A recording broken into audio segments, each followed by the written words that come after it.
Les Camerounais aux urnes pour élire leur nouveau président. Photo. Les bureaux de vote ont ouvert leurs portes dimanche au Cameroun à 8 h pour l'élection présidentielle, à l'issue de laquelle on connaîtra le nom du nouveau chef de l'État.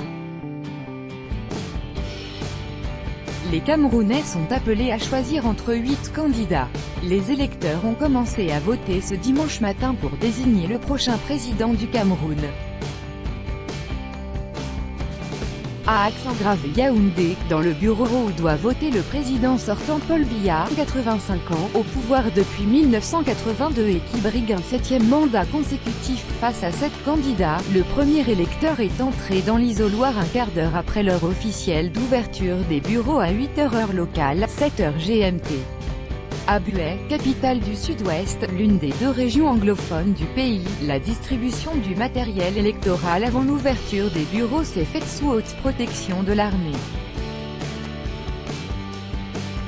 Quelques 6,5 millions d'électeurs, sur 25 millions d'habitants, sont appelés à voter jusqu'à 18 h, 17 h GMT et auront à choisir entre 8 candidats. Les résultats définitifs ne seront pas publiés avant au moins une semaine. Parmi les 8 candidats en lice, le président sortant Paul Biya, 85 ans, qui, invisible physiquement durant la campagne hormis un meeting dans l'extrême nord, a été omniprésent dans les débats et sur les affiches collées par milliers partout dans le pays, indique l'AFP.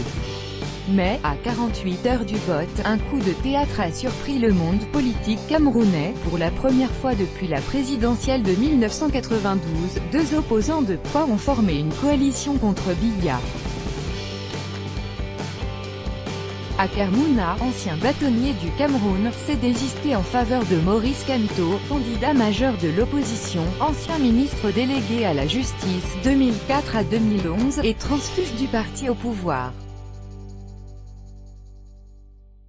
L'Elecam, l'organe qui supervise l'élection, a cependant refusé que les bulletins portant le nom de M. Mouna soient retirés, estimant que le retrait de sa candidature avait été trop tardif et n'était pas prévu par la loi.